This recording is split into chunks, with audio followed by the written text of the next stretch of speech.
여러분 안녕하세요. 자, 오늘은 지난 시간에 뒤로 이어서 이번에 이제 일본의 개항과 관련된 내용에 대해서 지금부터 한번 살펴보도록 하겠습니다. 자, 지난 시간까지는 바로 중국이 어떻게 개항하고 그 다음에 근대적인 모습을 갖추게 되었었는지에 대해서 살펴봤었죠. 그 비슷한 시기 때쯤에 동아시아 지역에서는 거의 유일하게 바로 일본이 근대화에 실질적으로 성공을 하게 됩니다. 그리고 제국주의 국가까지 발전해 나가는 모습을 보여주게 되죠. 그 과정을 지금부터 한번 살펴볼 테니까 여러분들 잘 따라와 주기 바랍니다. 자, 지금부터 시작하도록 할게요. 자, 먼저 일본의 개항에서부터 그 다음에 3번 일본의 제국주의화까지 보면 다음과 같은 것을 우리가 찾아볼 수가 있습니다.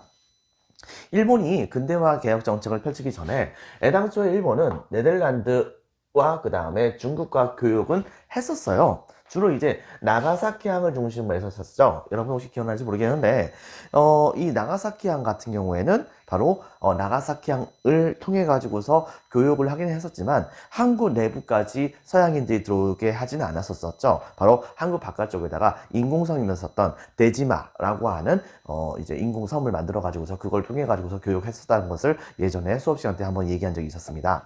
자, 그런데 이거 이외에는 기본적으로는 쇄국 정책이 있었어요.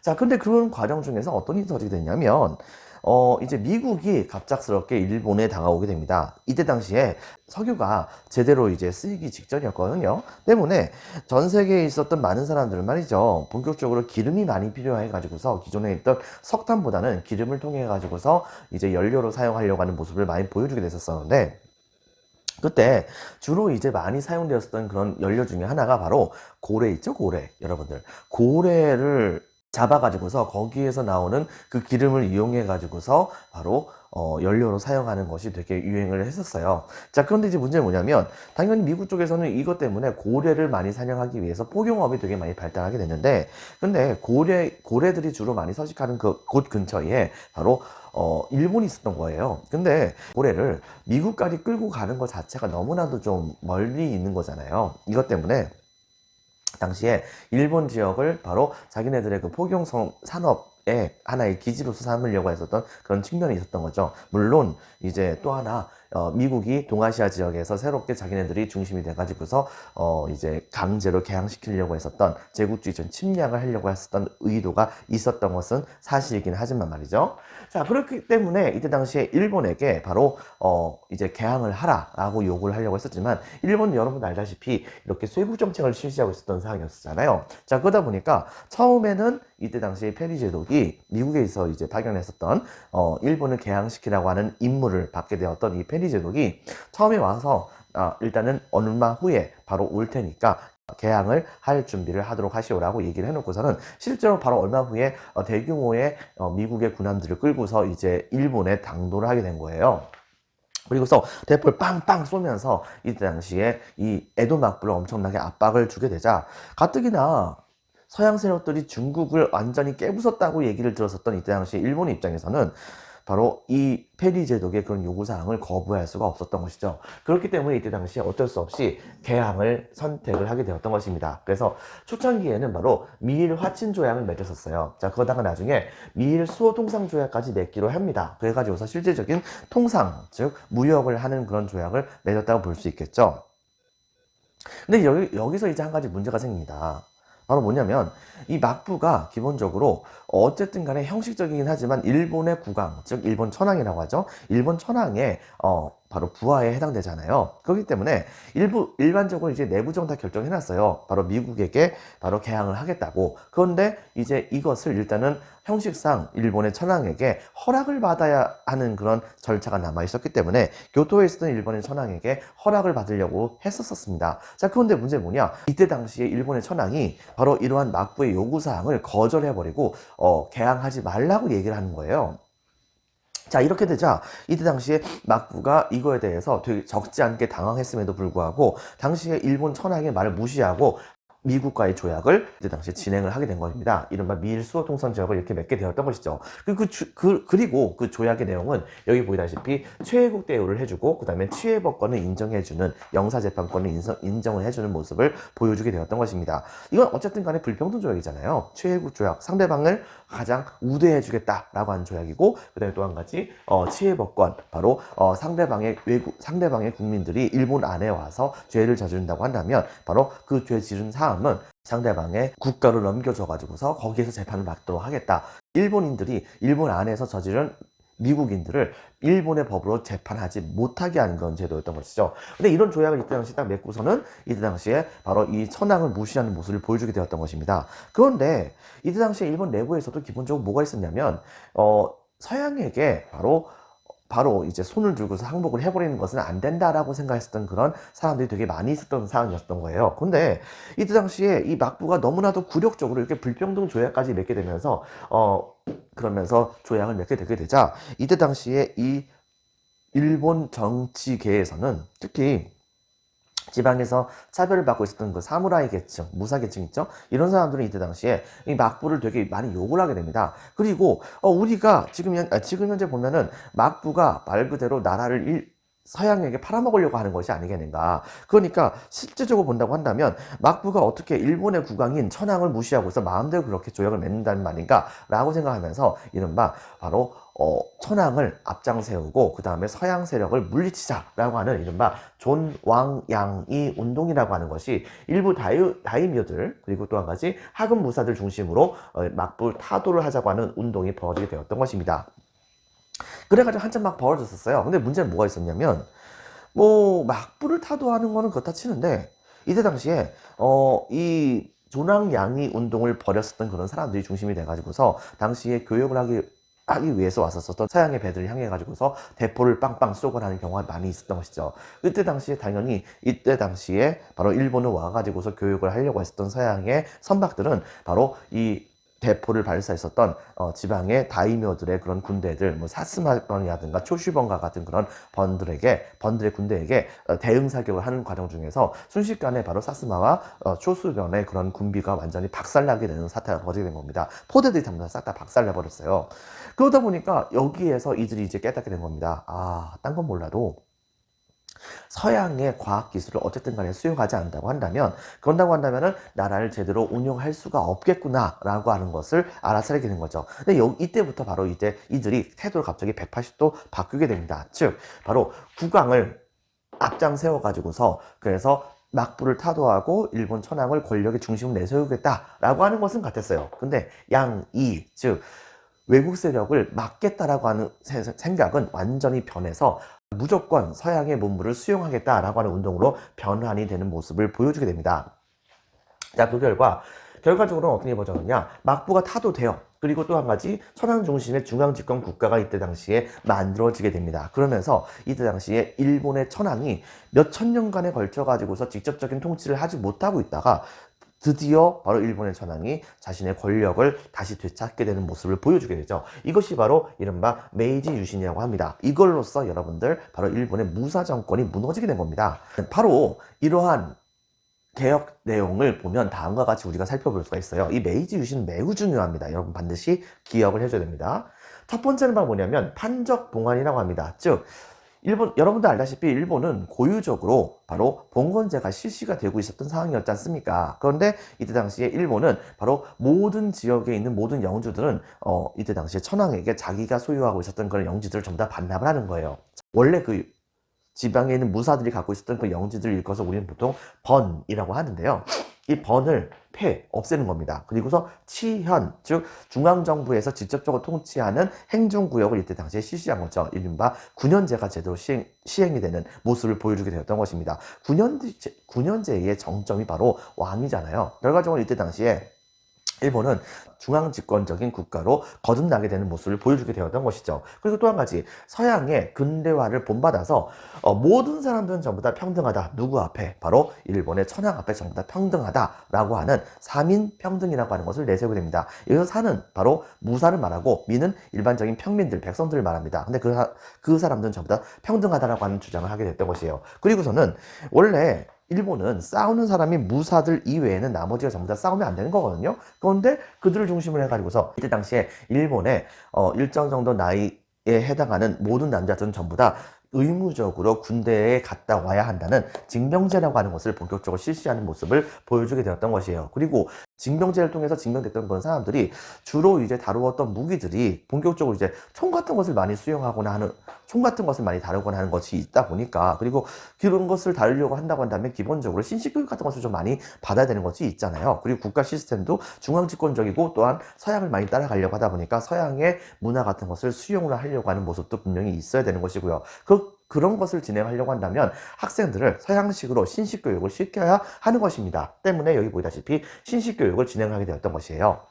자, 그 다음에 서양의 국가들 상당수는 여러분들이 예전에 배웠다시피 대부분 다가 기존의 군주제에서 이른바 입헌 군주제로 많이 넘어갔었습니다. 그리고 입헌 군주제를 구축하는 서양의 국가의 핵심은 뭐냐면 바로 첫 번째 헌법을 세운다는 거하고, 두 번째는 국민들의 의견을 이제 정치에 반영할 수 있는 국회의원을 뽑는다는 거예요. 즉 의회를 만든다는 거죠. 때문에 이것을 그대로 본따서 이때 당시에 일본도 의회를 설립하고 그 다음에 헌법을 제정합니다. 그리고 천황의 권력을 어느 정도 제한을 둔다고 하는 명목을 갖추긴 했었어요. 하지만 실질적으로는 천황은 신성한 존재이기 때문에 절대로 그 권력이 약하다거나 이렇게 할 수 있는 사항은 아니었습니다. 일본의 독특한 그런 형태의 입헌군주제 국가가 만들어지게 되었던 것이라 볼 수 있겠죠. 자, 이렇게 하고 경제적인 측면에서 본다고 한다면요, 먼저 서양의 여러 가지 기술들이 많이 도입이 되게 됩니다. 그리고 말 그대로 여러분들 이때 당시에 처음에 서양에게 저항을 하자고 했었던 일본의 무사들은 서양 문명이 그만큼 강하다는 것을 안 다음부터는 180도 태도를 바꿔가지고서 머리끝부터 발끝까지 전부 다 서양을 배우려고 했었어요. 그러다 보니까 모든 서양의 기술들은 다 도입하려고 했었습니다. 더불어서 세금 제도도 이때 당시에 개혁을 실시하는 모습을 보여주게 됩니다. 예를 들면은 뭐 수확량에 따라 가지고서 세금을 걷는 방식에서 토지의 가격에 따라서 세금을 받는 방식으로 바꾸는 모습을 보여주게 되었던 것이죠. 그 외에도 서양 문명의 발달에 바로 근본이라 볼 수 있는 것이 바로 상공업의 발달이기 때문에 바로 이때 당시 일본도 적극적으로 상공업을 수용하게 되었고, 당시 전 세계적으로 산업혁명이 되게 많이 이제 발달하게 되자 일본도 바로 그러한 증기기관 같은 것을 도입해 가지고서 일본의 산업 발달에 직접적으로 활용할 수 있도록 하는 노력을 열심히 보여주게 됩니다. 그리고 이후에 이미 여러 개 나라들과 조약을 맺었거든요. 근데 처음에 이 일본은 서양과 조약을 맺을 때는 당연히 최후 대우를 해주고 그 다음에 치유법권 해주는 것이 당연하다고 생각했었던 측면이 있었어요. 근데 나중에 이것이 불평등 조약이라고 하는 것을 알아챈 거예요. 그래가지고서 이때 당시에 일본은 서양과 미국 쪽에다가 이른바 일본의 정계를 이끌어나갈 수 있는 대표적인 사람들을 중심으로 해가지고서 이른바 사설단이라고 하는 사설단을 구축합니다. 그리고 서양 열강이 있는 지역을 파견해서 이들의 여러 개 국가들에게 현재 일본이 다른 나라들과 맺었던 조약들을 원래 평등한 조약의 형태로 바꾸자라고 하려고 하는 운동을 열심히 벌이게 되었던 것이에요. 이른바 조약의 개정을 실시하고, 그 다음에 더불어서 그때 당시에 서양의 여러 개 국가들이 어떤 식으로 역학구도가 만들어지고 있는가를 조용히 이제 지켜보려고 하는 모습을 보여주게 됐던 것이죠. 근데 이때쯤에 이제 사건이 하나 터지게 되는데, 이때 당시에 일본은 우리나라에게 편지를 보냅니다. 뭐라고 편지를 보냈냐면, 이번에 천황폐하께서 바로 정권을 다시 되찾게 되었으니, 즉 여러분 보다시피 메이지 유신을 말하는 거겠죠.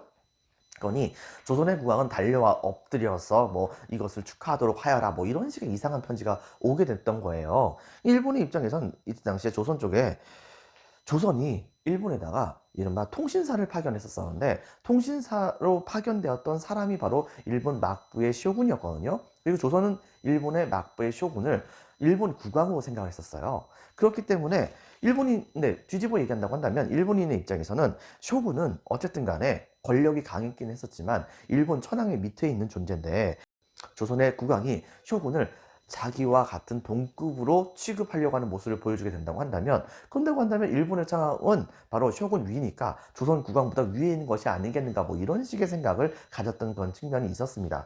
자, 그랬었기 때문에 조선에게 바로 그런 식의 요구를 할 수가 있었던 것이죠. 하지만 그때 당시에 조선의 권력자가 누구였냐면 강력한 개혁 정책을 펼치고 있었던 흥선대원군이었어요. 이렇게 되다 보니까 일본에서부터 그런 편지가 오게 되니까 딱 보는 순간 기분 나빴던 흥선대원군은 이런 국서를 갈기갈기 찢어버리게 됩니다.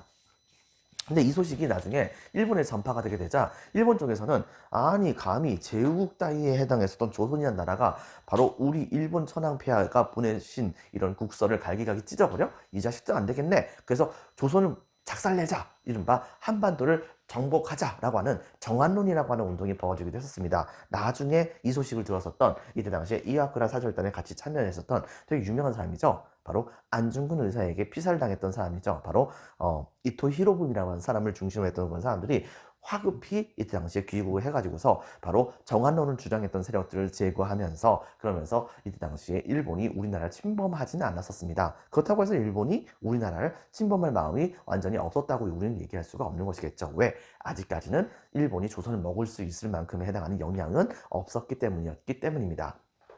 어쨌든 이런 상황이 돼가지고서 일본은 열심히 자기네들의 그런 불평등한 조약 개정을 개정하려고 노력을 하게 됐었고요. 자, 그 다음에 일본의 지식인들 중에서는 후쿠자와 유기치와 같은 건 사람들이 중심이 돼가지고서 바로 우리 일본이 바뀌어야지, 우리 일본의 지식인들이 바뀌어야지 바로 우리 일본이 강화가 될 수 있을 것이다 라고 하면서 옛날부터 안 좋았던 친구 중국과 그 다음에 조선과 같은 친구들을 버리고 서양을 무조건 수용하자 라고 하는 탈아론이라고 하는 책을 만들었었던, 바로 주장을 했었던 후쿠자와 유키치 일본 화폐의 주인공 중에 한 명으로 등장하는 인물 중에 한 명입니다. 후쿠자와 유기치와 같은 그런 사람들이 중심이 돼가지고서 서양 학문을 소개하면서 엄청나게 서양 학문을 연구하기 시작을 하게 됩니다. 자, 그리고 그 외에도 일본의 고유 종교가 있어요. 지금 우리나라로 따져본다고 한다면 무속신앙인데 일본 쪽은 그 무속신앙의 정도가 좀 되게 많이 깊거든요. 때문에 이런 깊은 일본의 무속신앙에 해당하는 것을 좀 더 체계화시켜서 신도라고 하는 일본 고유의 종교로 이것을 바꾸게 되는 모습을 보여주게 됩니다. 신도를 국교화하는 모습을 보이게 되었었고요. 그 다음에 그 외에도 우편이라든가 철도라든가 은행제도 같은 것을 실시하게 됨으로써 어쨌든 간에 빚더미에 많이 앉아있는 상황이긴 했었지만은 일본 자체는 말 그대로 근대화를 하려고 하는 모습을 보여줬던 것은 사실이긴 합니다. 자, 그리고 이 외에도 이때 당시 여러분들 알다시피 바로 서양은 계속해서 민주화 운동이 벌어지고 있는 상황이라고 볼 수도 있는 거잖아요. 자, 그런 영향이 당연히 일본에게도 전파가 됐던 것입니다. 때문에 국민들에게 권력이 있고 국민들이 중심이 돼가지고서 이 일본을 바로 민주주의로 만들자, 민주주의 국가를 만들자라고 하는 이른바 자유민권 운동이라고 하는 운동 같은 것이 지식인들을 중심으로 해가지고서 실제로 있긴 있었어요. 하지만 문제는 뭐냐? 일본 자체는 국력이 강화가 되기 위해서 서양의 제도를 수용한 거지, 민중들이 스스로 필요성을 느껴가지고서 바로 근대화를 진행했던 것은 아니잖아요. 이렇게 되다 보니까 이때 당시에 이 일본의 입장에서는 천황을 중심으로 해가지고 지금 현재 세상을 바꿨는데 그 천황의 권력을 이제 없애버리게 된다고 한다면 일본의 구심점이 또 없어지는 거 아닙니까? 이런 측면이 있었기 때문에 이때 당시에 서양에서부터 비롯됐었던 이 민주주의의 도입을 굉장히 소극적으로 생각을 했었던 측면이 강했었습니다. 또 한 가지, 그리고 천황을 중심으로 해가지고서 근대화 개혁 정책을 펼쳤던 것이기 때문에 천황에게 절대적인 권력을 부여하려고 하는 모습을 보여주게 되었던 것이라 볼 수 있겠죠. 근데 어쨌든 간에 겉모습은 적극적으로 서양을 본따르려고 했었던 것이므로 말 그대로 서양을 그대로 띄어다가 일본에다가 이식시키려고 하는 모습이나 마찬가지였던 것입니다. 때문에 실질적으로 아시아 지역에서는 급격한 근대화를 실시하긴 했었지만 어쨌든 간에 근대화에 성공합니다. 그리고 근대적인 입헌군주제 시스템을 구축을 하게 되었던 것이죠. 그리고서 어느 정도 사회가 안정화가 되는 모습을 보여주게 됩니다. 여러분 한번 생각해 보세요.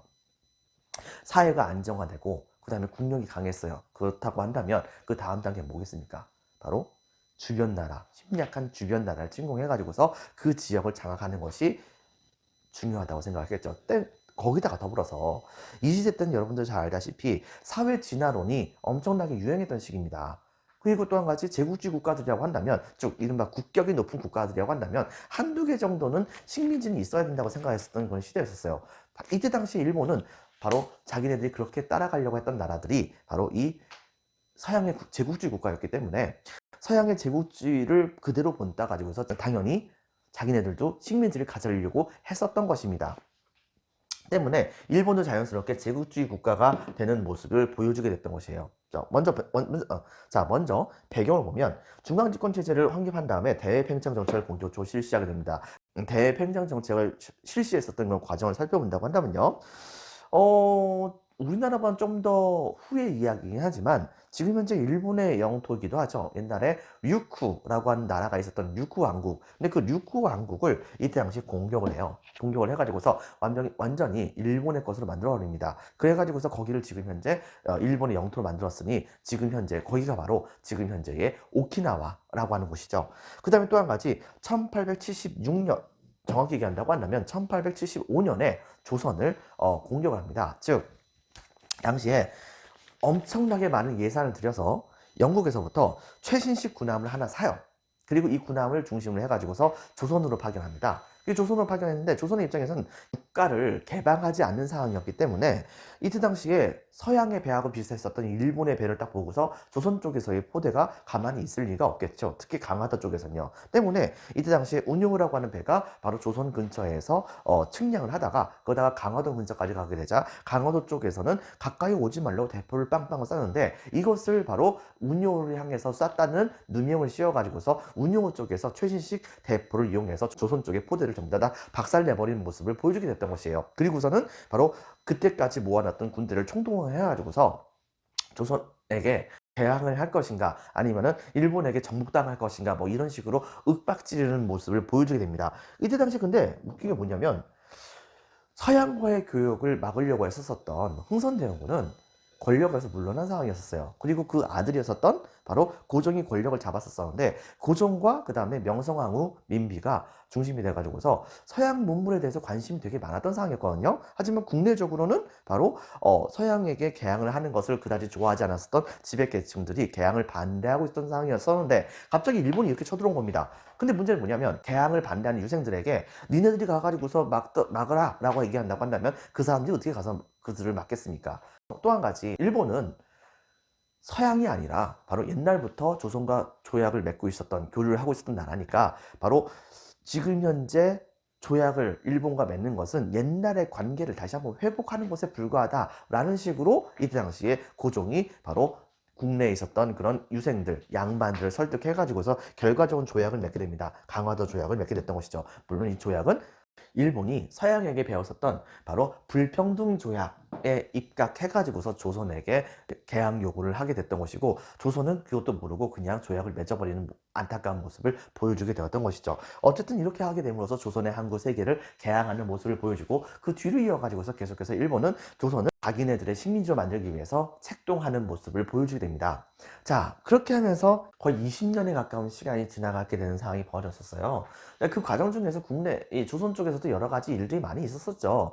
그런데 어떤 일이 벌어졌냐면 1894년에 조선에서 대대적인 난리가 일어납니다. 예전에 한번 선생님이 수업 시간에 얘기한 적이 있었지만 바로 조선에서 동학농민운동이라고 하는 운동이 벌어지게 되었는데 특히 전국으로 확산되긴 했었지만은 주로 전라도와 그 다음에 충청도와 경상도 지역을 중심으로 해서 일어났었던 난리였었죠. 이 동학농민운동을 조선 정부가 진압을 하지 못하게 되는 그런 상황이 벌어지게 되자 이때 당시에 조선 정부는 청나라에게 편지를 보냈는데 당시에 청나라는 일본과 조약을 맺기를 바로 만약에 청나라가 조선에게 군대를 파병하게 된다고 한다면 일본에게 양해를 구하는 소식을 전달하도록 하겠다라고 하는 조약을 맺었었거든요. 이걸 텐진 조약이라고 하는데 예전에 배웠던 텐진 조약하고는 좀 다른 겁니다, 여러분들. 그런데 이때 당시에 일본은 그 통보를 받자마자 조선 안에 있는 일본인들을 보호한다는 명목으로 대규모의 군대를 파병하게 됩니다. 이것 때문에 바로 한반도 내부에서는 청나라의 군대와 일본의 군대가 같이 파병이 되게 됐고 이것에 깜짝 놀랐었던 조선 정부가 서둘러서 동학농민군과 화해를 해요. 그리고선 더 이상 동학농민군 진압할 필요가 없으니까 청나라 군대 집에 가고 일본 군대 그냥 집에 가세요 라고 얘기했지만 문제는 뭐냐? 이때 당시에 바로 일본 군대는 바로 조선이 근대화를 제대로 개혁을 하지 않았기 때문에 매번 양쪽에 있는 군대들이 조선으로 파병돼 가지고서 거기에서 충돌이 일어날 수밖에 없다. 그러니까 우리 일본이 바로 조선을 근대화 시켜주겠다라고 하는 명목하에 사실상 경복궁을 점령해버립니다. 그리고서 처음에는 청나라에게 같이 조선을 근대화시키자라고 얘기했는데 청나라가 그냥 집에 가려고 하는 모습을 보여주게 되니까 얘네들의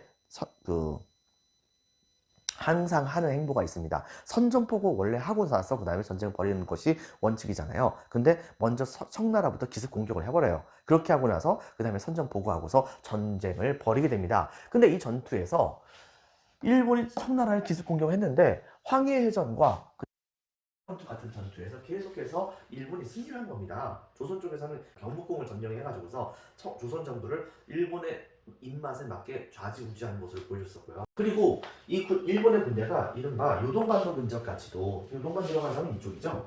이 요동반도 근접까지 소요하게 되자 결과적으로 청나라가 아무래도 안 되겠다 싶어가지고서 그만 일본에게 항복을 청하고 더 이상 싸우지 말자라고 하는 조약을 맺게 됩니다. 그래가지고서 일본에게 굴욕적인 바로 시모노세키 조약이라고 하는 조약을 이 당시에 맺게 되죠. 그래서 조선에 대해서 종주권을 포기하겠다, 즉 조선은 청나라의 속국이 아니다 라고 하는 것을 선언하죠.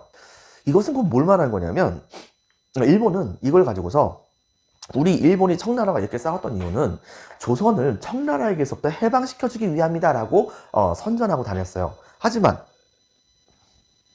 실질적으로 무엇이었는가? 조선을 일본이 청나라의 간섭을 받지 않고서 쉽게 먹어치우려고 하는 하나의 단계라 볼 수 있는 상황이었다 볼 수 있겠죠. 이런 식으로 해가지고서 청이 조선의 종주권을 포기하도록 만들었고, 더불어서 이때 당시에 이쪽 근처에 있었던 이 타이완을 일본이 이제 배상금을 받게 됩니다. 더불어서 이쪽에 있었던 랴오뚱 반도마저도 이 당시에 일본이 차지하려고 하는 모습을 보여주게 됐던 것이에요. 그리고 몇 억량이 넘는 바로 배상금을 이때 당시에 일본이 받게 됐던 것이죠. 근데 문제가 생깁니다. 이쪽 근처에는 우리가 알다시피 러시아가 이미 이 지역을 차지하고 있던 상황이었어요. 자, 그런데 러시아는 여러분들 알다시피 항상 얼지 않는 부동항을 찾으려고 하는 움직임을 보인다고 했었죠. 근데 러시아가 딱 봤을 때 여기도 어는 거예요. 블라디보스톡이 바로 이쪽에 있는데. 자, 그렇기 때문에 러시아 입장에서는 아예 이 지역을 다 먹어치우고 진짜 완전히 얼지 않는 이쪽에 있는 항구를 갖고 있는 것이 정말 도움이 된다고 생각을 했었습니다. 자, 그런데 전 세계가 이쪽을 바라보고 있던 상황이기 때문에 러시아가 쉽게 여기를 먹지는 못하고 있던 상황이었는데 바로 일본이 이 지역을 먹어버린 거예요. 러시아 열받잖아요.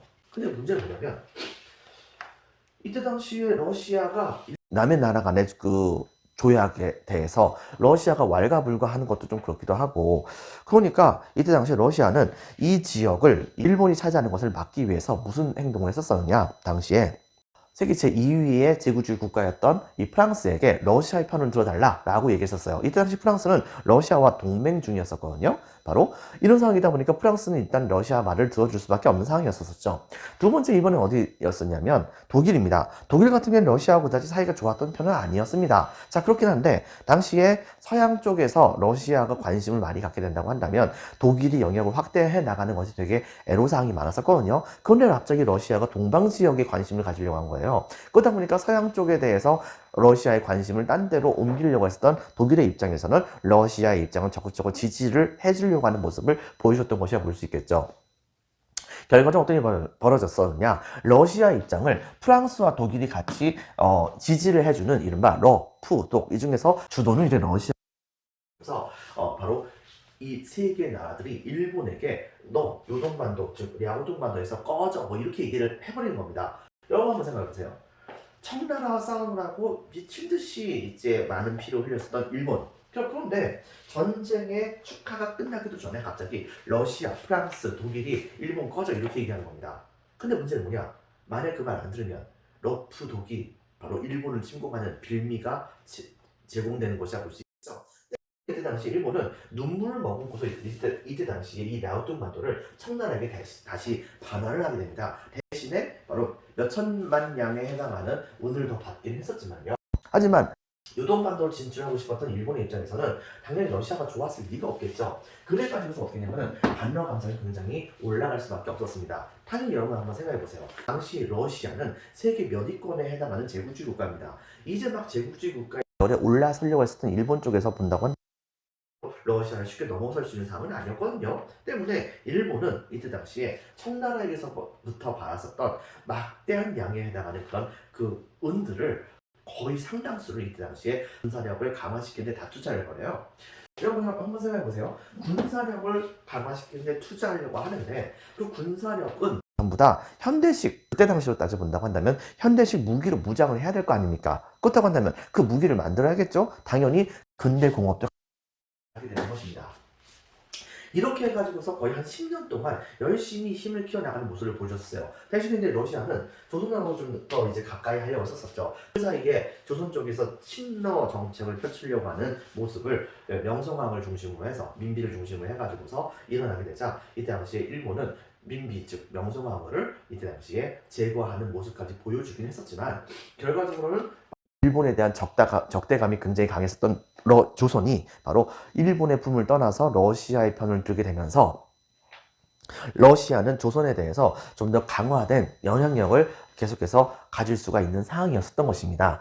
자, 그렇긴 한데 문제는 뭐냐? 시간이 흘러가면 흘러가서 러시아가 점점 더 세지게 된 거예요. 그리고 러시아는 얼지 않는 항구를 차지하려고 했었습니다. 이때 당시에 러시아는 생각보다는 많이 조선에 대해서 관심이 있었던 것은 아니었지만 이때 당시에 조선 쪽에서도 얼지 않는 항구를 찾으면 좋을 거 아니에요. 그래가지고 조선 쪽에다가 얼지 않는 항구를 받을 수 있는 그런 곳을 이때 당시에 빌리려고 노력을 했었던 모습도 보여주게 되었던 것입니다. 하지만 국내적인 반대 때문에 러시아가 그런 요구를 제대로 하지 못한 상황에서 그럼에도 불구하고 이 러시아는 이때 당시에 랴오뚱 반도를 거기다 차지하고 이쪽 근처를 전부 다 차지하려고 하는 모습을 보여주려고 했던 거예요. 만주 지역 거기다 차지하려는 모습을 보여주게 됐던 거예요. 문제는 뭐냐면 러시아가 만주까지만 먹으면 상관이 없는데 한반도까지도 넘볼 거라고 일본은 생각을 하게 되었던 것이죠. 그렇기 때문에 러시아하고 일본은 한반도를 두고서 자기네들끼리 협상을 합니다. 하지만 이 협상이 제대로 질 리가 없었겠죠. 결과적으로 어떻게 벌어졌느냐? 바로 일본은 이때 당시에 러시아와 전쟁을 안 할래야 안 할 수가 없겠구나라고 하는 것을 제대로 알게 되었던 것이에요. 근데 이제 이때 당시에 러시아는 이른바 시베리아 철도가 이렇게 있었던 상황이에요. 근데 시베리아 철도가 거의 만들어진 지 거의 얼마 되지도 않았던 상황입니다. 그러다 보니까 러시아의 주력군은 바로 이 서양 쪽에 있었거든요. 그리고 얼마 많지 않은 군대가 이 동방 지역에 있던 상황이었어요. 근데 이 군대가 전부 다 시베리아 철도를 타고서 다 올 수는 없잖아요. 그러다 보니까 이거 뒤집어서 얘기한다고 한다면 러시아 군대가 동쪽 쪽 이쪽으로 오기 전에 러시아의 군대가 다 박살내버린 다음에 이쪽 지역을 전부 다 차지하게 된다고 한다면 러시아는 감히 우리를 뭐라고 할 수 없을 것이라고 생각했던 일본은 그럼에도 불구하고 일본 혼자서 이렇게 러시아와 싸워가지고 승리할 수 있는 자신이 좀 없었기 때문에 당시 전 세계 최강국이었었던 영국과 동맹을 맺습니다. 영국에서 일본의 입장을 지지를 해주죠.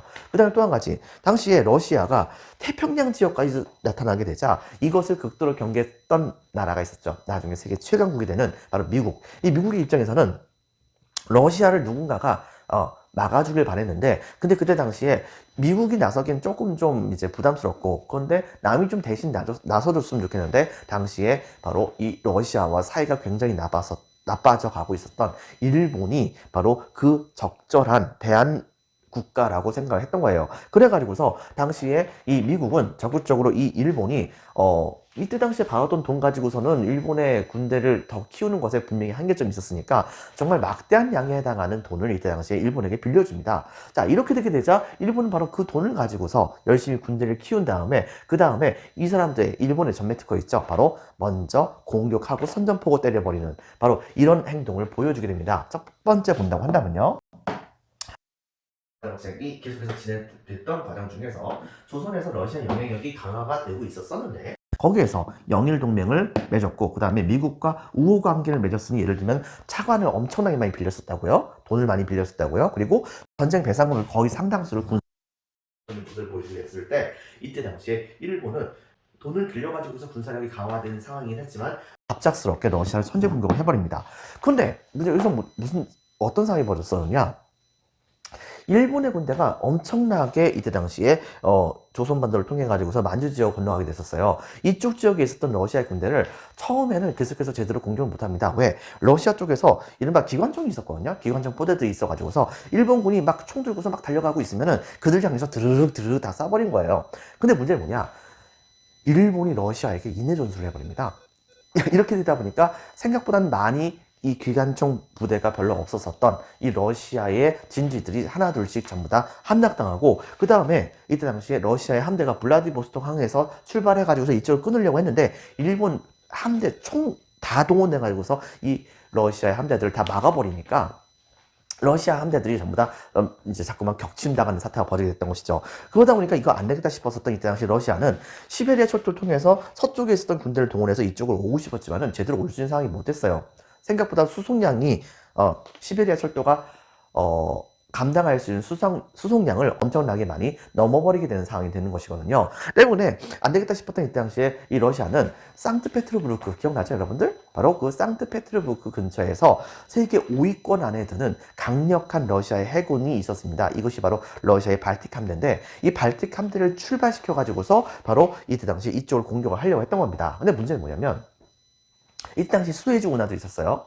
근데 문제는 이 수에즈 운하를 통해 가지고서 이쪽으로 오기에는 바로 이때 당시에 그 수에즈 운하를 담당하고 있었던 나라가 영국이었던 겁니다. 영국 일본하고 사이가 좋잖아요. 그러다 보니까 영국이 바로 러시아의 함대들이 수에즈 운하를 통과하는 것에 좀 많이 비협조적이었었어요. 그렇다고 아예 통과 안 시킨 것도 아니긴 하지만 이때 당시 러시아의 가장 큰 함대들은 수에즈 운하를 통해 가지고서 동아시아로 바로 올 수가 없다 보니까 어쩔 수 없이 아프리카를 도는 거예요. 아프리카를 돌아가지고서 그래가지고 수에즈 운하를 통과했었던 일부 러시아의 함대와 같이 합류해서 이쪽까지 오는데 오는 내내 전부 다 이 영국의 식민지였던 곳이다 보니까 중간에서 석탄 같은 것을 연료 같은 것을 보급받을 수 있는 상황이 전혀 아니었던 겁니다. 나중에 프랑스가 장악했던 지역에 와가지고서 일부 연료를 보급받긴 했었지만 너무 지쳤던 상황이었어요. 그래가지고서 이때 당시 러시아 함대는 일단은 몰래 이쪽 지역을 통과해서 그래서 러시아의 바로 블라디보스토크 항구가 있는 쪽으로 가려고 했었으나 대마도 있는 근처에서 그만 일본의 해군에게 이때 당시에 걸리게 됩니다. 이때 당시 일본의 그 해군 총대장이 도고라고 하는 그런 사람이 있었었는데 이 사람이 가장 존경하는 사람이 바로 이순신 장군이었대요. 그래가지고 어떻게 했냐면은 일본의 해군을 이순신 장군의 하객지전법을 좀 본딴 그런 T자형 형태에 해당하는 그런 전법을 이용해가지고서 달려고 있었던 일렬로 쫙 하고 오고 있었던 러시아 함대들을 차례대로 다 박살내버리는 겁니다. 결과적으로 어떻게 벌어졌느냐? 이때 당시에 이 발틱 함대가 사실상 거의 전멸되다시피 하는 사태가 벌어지게 됐던 것이에요. 이렇게 되게 되면서 이때 당시에 일본이 사실상 승리를 하게 됩니다. 문제는 뭐냐면 일본이 승리하는 것을 러시아가 별로 인정하고 싶지 않았어요. 그렇긴 한데 갑자기 일본에게서 굉장히 많이 깨지게 되었던 러시아가 바로 국민들의 신뢰를 많이 잃어버리게 된 거죠. 당시에 이 러시아 내부에서 국민들을 중심으로 해가지고서 러시아 혁명이 막 일어나기 시작을 하게 된 상황이었었습니다. 이런 상황에서 일본을 제압할 수 있는 상황이 못 됐던 거죠. 근데 문제는 뭐냐면 일본도 문제였었어요. 즉 러시아의 함대와 발틱 함대까지 다 박살내가지고서 만주 지역을 대략적으로 차지를 하기는 했었지만 문제는 일본의 군대 거의 상당수를 다 썼어요.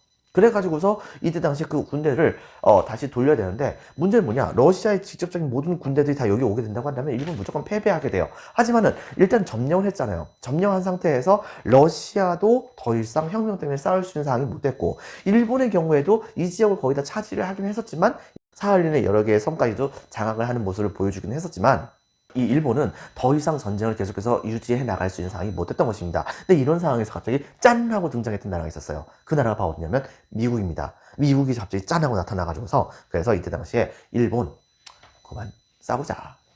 러시아 그만 싸워. 그 정도 싸우면 됐지. 더 이상 너희들 싸워봤자 아무 득이 될 게 없어. 그러니까 둘이 그냥 화해해 라고 얘기했고 그 결과 이때 당시에 러시아와 일본은 사실상 이제 화해를 하는 조약을 맺게 됩니다. 이른바 러시아가 어쨌든 패전을 인정하기는 했었던 포츠머스 조약이라고 하는 조약을 맺게 됐던 것이죠. 이 조약에서 바로 일본은 바로 러시아에게서부터 조선에 대한 독점적인 권리를 확보를 받게 됩니다. 그리고 러시아가 계속해서 눈독을 들이고 있었던 이 랴오뚱 반도를 일본 지역이 사실상 빌릴 수 있는 권한을 확실하게 차지하게 되는 모습을 보여주게 됐던 것입니다. 물론 이 토지를 빌릴 수 있는 권한을 청나라에게서도 받은 게 아니라 러시아에게서도 받은 거예요. 원래 이 땅 주인 정말 엄청난 좀 안타깝게 되는 상황이 벌어지게 됐던 것이라고 볼 수 있겠죠. 하지만 그보다도 훨씬 더 안타까운 상황에 빠진 나라가 바로 조선입니다. 조선은 이때부터 대놓고서 일본은 우리나라 먹어치우기 시작을 하게 됩니다. 이른바 을사조약 혹은 을사늑약이라고 하죠. 바로 이 조약을 통해 가지고 1905년인데요. 참고적으로 여러분들 러일 전쟁은 1904년입니다. 이 당시에 일본은 한국을 보국화합니다. 즉 조선은 지금부터 외교권을 절대로 가질 수 없다. 모든 조선의 외교권은 일본이 대신한다. 왜? 조선이 너무 외교를 못하니까. 그리고 두 번째, 그리고 이런 것을 감시하기 위해서 바로 일본 쪽에서는 조선의 외교권을 대신할 수 있는 바로 사람을 조선에다가 파견하겠다라고 해가지고서 이때 당시에 그 사람이 조선의 외교권을 대신할 수 있는 그 부서 자체를 하나 만들게 돼요. 그 부서를 만들었던 것이 바로 이른바 통감부가 되는 것이고, 이 통감부가 나중에 조선이 망하게 되었을 때는 바로 총독부로 변신을 하게 되는 것입니다. 그리고 그 초대 통감이 바로 이토 히로부미였었죠. 이렇게 되게 되면서 조선은 사실상 일본에게 거의 넘어가다시피 하는 상황이 되었다는 것을 여러분들이 기억을 해주기 바랍니다. 자, 여러분들 지금부터 한번 살펴보도록 하겠습니다. 자, 24페이지 1번. 일본의 개항에서 별표 하나. 나가사키항을 통해서 빈칸에 적겠습니다. 네덜란드. 자, 네덜란드와 중국과의 교역을 제외하고 빈칸에 적겠습니다. 네덜란드와 중국과의 교역을 제외하고 빈칸에 적겠습니다. 쇄국 정책. 자, 거기까지 동감 1번, 동감 2번. 미국 함대의 페리제독, 어입니다. 페리제독의 무력 시위를 통해서 개항을 요구하게 됐었습니다. 자, 별표 1개 반. 개항에서는요, 미일 화친 조약이 맺어졌고, 동감 1번, 동감 2번, 미일 수호 통상 조약. 이것은 내용이 사실상 일본에게 불평등한, 빈칸에 적겠습니다. 불평등 조약. 자, 동감이 1번, 최혜국 대우. 동감 2번, 빈칸에 들어갈 만한 치외법권, 영사재판권, 일본에서 바로 미국인을 일본의 법에 따라서 처벌하는 것이 아니고 미국에게 넘겨줘서 바로 미국의 법에 따라 처벌하게 만든 제도, 이것은 그 나라의 법 집행을 제한한 것이기 때문에 불평등 조약이라 볼 수 있겠죠.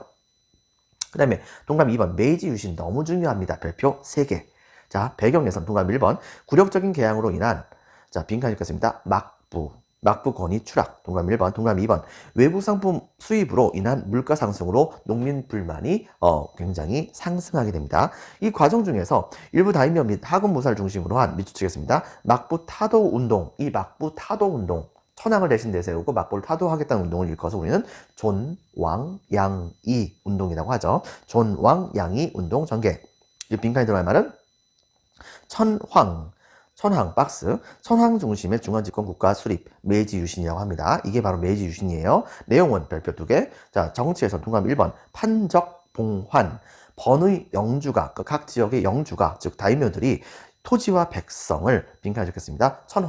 천황에게 자발적으로 반납하는 것을 판적 봉환이라고 하고, 동감 2번, 그렇게 받은 토지는 중앙정부가 직접적으로 행정구역을 설치하게 된다고 했었죠. 폐번치현여입니다. 자, 봉건제 폐지 및 지방간 파견하는 모습을 보여주게 됩니다. 그리고 동감이 3번, 서양을 본따서 3인 평등, 신분제를 폐지하고, 동감이 4번, 징병제를 실시합니다. 동감이 5번, 신식교육을 실시하고, 동감이 6번, 자유민권운동을 탄압하면서도 일부 주장을 수용해서 헌법 제정 및 빈칸에 적겠습니다. 의회 설립. 그렇게 해서 만든 국가가 바로 헌법에 의해서 이루어지는 군주국가인 입헌군주제라고 하는 제도가 실시됐다는 것을 기억해 주기 바랍니다.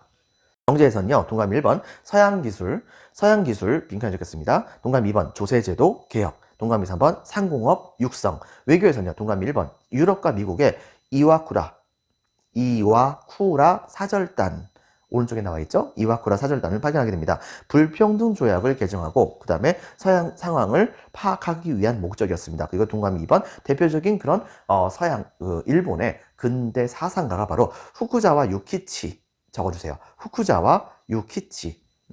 이 교과서에도 나와 있습니다. 자, 이 사람이 등장했었고, 그 다음에 기타 근대화 개혁 정책에서는요, 동감 1번, 신도. 일본의 고유 종교죠. 신도를 국교화. 동감 2번, 우편, 철도, 은행제도 실시. 동감 3번, 지식인 중심의 자유민권운동이라고 하는 것을 실시하게 됩니다. 하지만 한계에서는요, 동감 1번, 자유민권운동을 탄압하면 빈칸에 적겠습니다. 민주주의 도입에는 소극적이었고, 동감 2번, 자, 천황의 절대적인 권력을 부여하게 됩니다. 자, 그 다음에 다음 페이지에 보면, 자, 별표 하나, 의의에서는요, 동감 1번, 어쨌든 간에 일본은 아시아 최초의 근대화에 성공하고, 동감 2번, 근대적 입헌군주제, 빈칸에 적겠습니다. 입헌군주제 수립. 동감 3번, 일본의 제국주의화에서는요, 배경에선 바로 빈칸에 들어갈 말은 메이지 유신.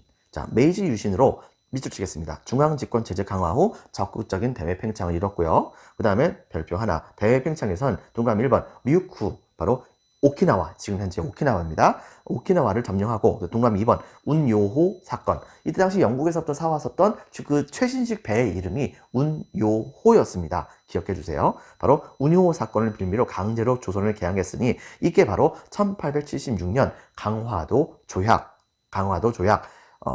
이라고 합니다. 자, 그 다음에 청일전쟁에서는요, 1894년이죠. 바로 배경은 조선, 박스, 청과 빈칸 읽겠습니다. 일본, 조선의 청과 일본이 군대 파병, 동학농민운동 때문에 그랬던 겁니다. 자, 전개에서는요, 일본이 청나라를 기습 공격하죠. 왜 동그라미 1번, 바로 황해해전, 동그라미 2번, 평양전투에서 어디가 승리했다고요? 바로 일본이 승리했다고요.